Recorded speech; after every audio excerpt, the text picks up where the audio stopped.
supporting you in your dog parenting journey. The Dynamic Dog Owner with Debbie Potter.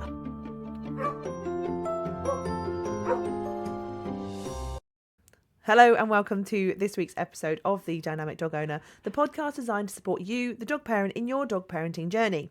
So we often talk about what you should do in training, but today we're going to talk about what you shouldn't do, because often we then reflect on what we do and go, oh yeah, I do that. So imagine the situation, you're doing something with your dog, and it could be anything. Let's decide whatever situation you'd like. You're trying to train them to do something, or you're out for a walk with them and trying to do a nice loose lead walk, for example, and they don't do what you want them to do. What do you do? So these are the common things I see people do, and I don't think you should. Quite simply, in the nicest possible way. Obviously, if you're working with me on a one-to-one basis or in a group class, I wouldn't say don't do that. Obviously, I'm a bit more diplomatic, but the purpose of the podcast is to obviously just talk to people. So it is a little bit more direct sometimes. If you were in classes with me, I would highlight a different way of doing it.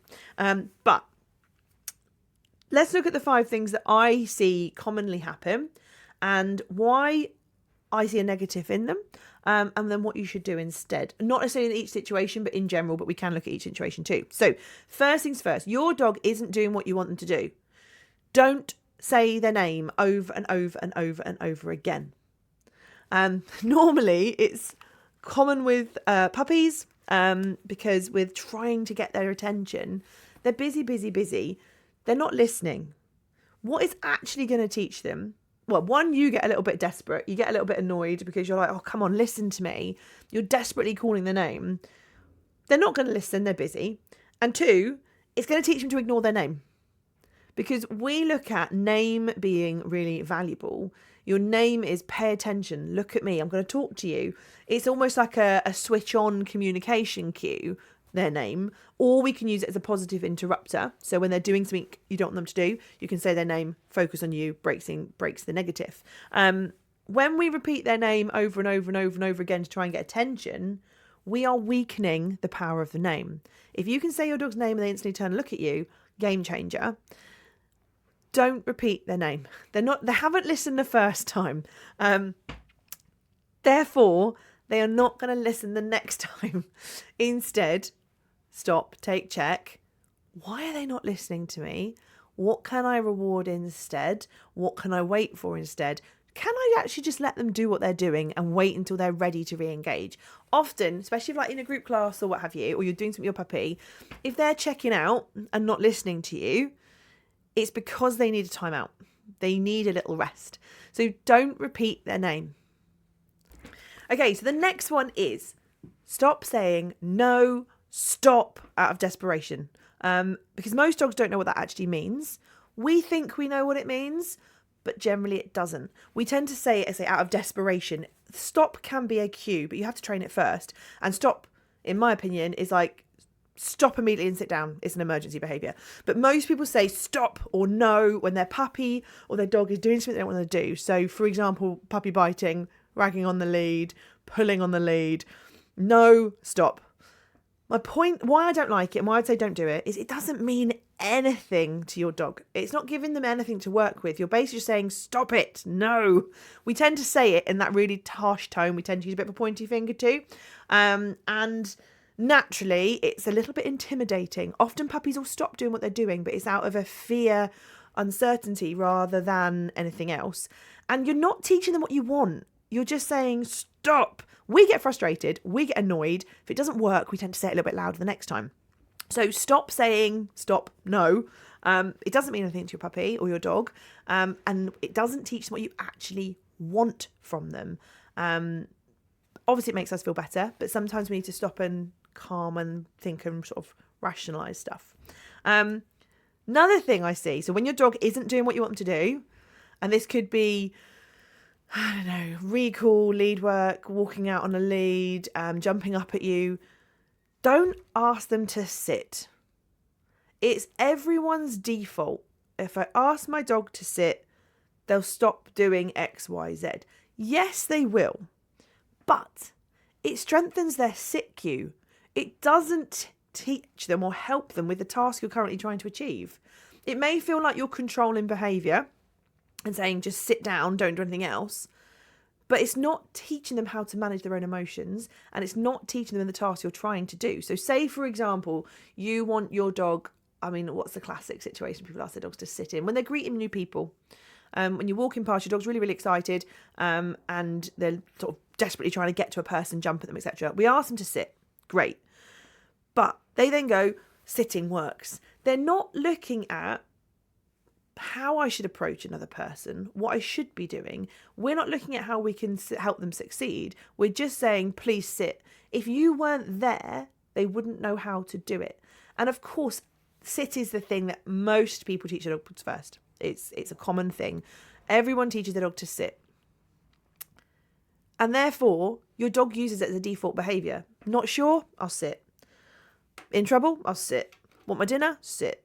Want a treat? I'll sit. Which is great until you want to teach them to do something else and they just go, no, because sitting always works. And I say it's not helping them with the actual task in hand. So stop asking them to sit if you don't know what to do. Instead, go, what do I want?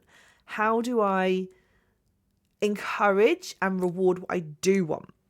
The next one, it's kind of similar to the first one, but different. Don't repeat your cue multiple times. So, for example, I don't know, let's use a sit, for example. We've just talked about it. But say you actually want your dog to sit, or you want them to lie down or recall. You say it once, they ignore you completely. You say it a second time, they ignore you completely.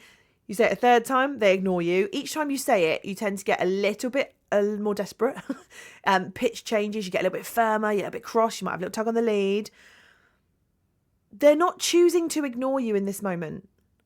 I promise you. They are either distracted, unsure of what you actually want from them, so they don't really know what the cue means, or they don't see the motivation in the task. Instead, we need to look at those factors and go, right, do you actually know what this means? Do I need to remind you of what it means? Because especially with young dogs, they forget stuff. Do I need to make sure that I've got a good enough incentive for you to do this? And do you know the word? Do you actually know what this means? And then make sure that we ask for it the first time. It's a bit like, I always think it's a bit like kids. There's the classic of you call your kids down to dinner and they don't come. So you call them again and they don't come. You call them, you might ask them for dinner, like dinner's on the table like 50 times. Each time you get a little bit more annoyed. Then what mums do, or dads, whoever's doing it, is you start to call them a little bit sooner and say, dinner's ready, when actually you haven't even served up yet. In the hope that by the time they come down, the dinner will be actually on the table. Then the one time they do come down, they go, wasn't ready, was it? And you're almost teaching them to carry on ignoring you. Whereas if you say it and it happens, you're having a direct connection between the cue and the action. So stop repeating cues if it doesn't work the first time. Say it once. If it doesn't work, stop and have a little check and go, right, why didn't it work? Could it be this? Could it be that? Could it be the other? Let me get all of those things lined up before I then ask for it again. Don't just repeat it mindfully, because one, it's weakening your cue. They're probably not choosing to ignore you. They probably don't understand what you're asking for. Or in that situation, it's too hard to do the task. So they can do it at home because there's no distractions, but out and about there are, and therefore they find it too difficult. And the final thing is, and this is one of my bugbears. In fact, they all are, but that's fine. This is why we're here, to help people not do these things. Don't pull on the lead to get their attention. So if they're not listening to you, don't give them a little tug or a little check on the lead, because that's just annoying more than anything. It hurts. It's uncomfortable. They then go, leave me alone. It's not going to make them listen. It's just going to make you feel a little bit better. More often than not, it makes them feel a little bit annoyed.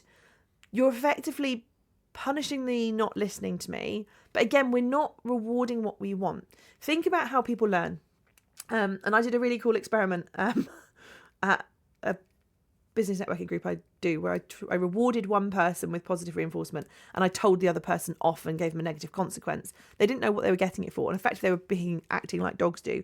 We need to do that again because it was really fun. But if you are teaching them how to do something by constantly telling them off for the wrong thing or having a negative consequence for the wrong thing, they're not going to enjoy learning. They're not going to enjoy spending time with you. They're always going to be sort of second guessing, what are you going to do next? And they may start to behave or feel like they're behaving, but it's not through want and it's not through joy. It's through, oh, what's going to happen next? And being a little bit wary. And most people don't want to damage that relationship with their dogs. It's not something we would do. Instead, if you reward choice and the good choices that you see, dogs feel happy. If you're happy and relaxed, you're going to learn more. And therefore, they're in a more receptive way. You're not damaging your relationship. They look at you and go, oh, wow, you gave me a treat. That's amazing. How do I get another one? And they want to start pleasing you. And they're connecting with you and training with you because they want the connection and they're enjoying your company, not through a little bit of uncertainty of how you're going to act. So to recap those, don't repeat their name over and over again. It will teach them to ignore their name. Stop saying, no, stop, to stop behaviour. It doesn't mean anything to them. Don't ask them to sit. It's not going to strengthen. It's not going to help with the actual behaviour. It's going to strengthen your sit, which you necessarily don't want in that situation. Don't repeat your cue multiple times over and over again. They're not choosing to ignore you. There's a reason for it.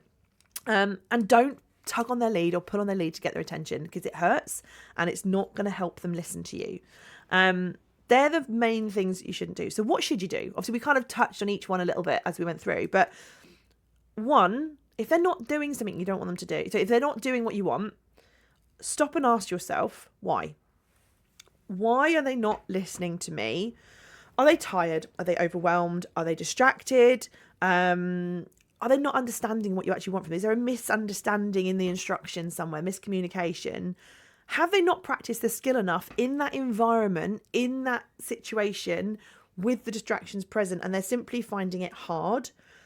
You might be expecting too much from them. And I think that's human nature. We do expect too much from our dogs without having actually taught them what to do. I think it's just the way we are. We kind of want them to do everything. We assume they should know everything without us actually stopping and helping them. Create situations where they can succeed. And if they don't, ask yourself why. Change your situation to help them whilst they're on a learning journey. Obviously, when an adult dog's there, they can still have reasons why they don't want to do stuff. But sometimes it might be an older dog doesn't want to sit because it hurts. I've got sore joints. Stopping and asking why is really important rather than just forcing your dog to do something. No, lowering, I know this sounds really like wishy-washy, but lower your expectations. If they're not doing something you want them to do, go, right, let me expect less from them. Doing the action or the behaviour that you're expecting might be too much for them in the moment right now. They might be able to do it in another situation, but then think about the why. If the whys mean this is too difficult right now, then we need to make it easier, or we need to expect less and reward less behaviour to give them that little boost to then push on and do the next thing. And most importantly, if they're not doing it, stop and take a break. For your puppy or your dog, because they're often tired or confused, they need a little bit of a brain break. Like if you were working on something really hard, you'd stop and have a tea break. Dogs need that too. So if they're not getting it, stop, have a little break, go for a little walk, go for a little sniff at home, give them something to do. Let them just think about it. Also, it helps you to take check. Because naturally, if they're not doing what we want them to do, we get frustrated, we get annoyed, we start getting a little bit desperate. So it helps us to just take a little moment too. Taking the pressure off the situation will help. If you're out on a walk, go and sit on a bench, have a little rest. Taking the pressure off is going to really help everybody. And it's easy to get frustrated. We all do it. But think about those things we've talked about today in terms of taking the pressure off, asking yourself why, having a break. Reflect on what you're doing and why it's not working. Use that knowledge and take it into your progression of training. Hopefully that's been helpful. If you've got any questions, as always, give me a shout and I'll see you next week. Thank you for listening to The Dynamic Dog Owner with me, Debbie Potter. See you next time.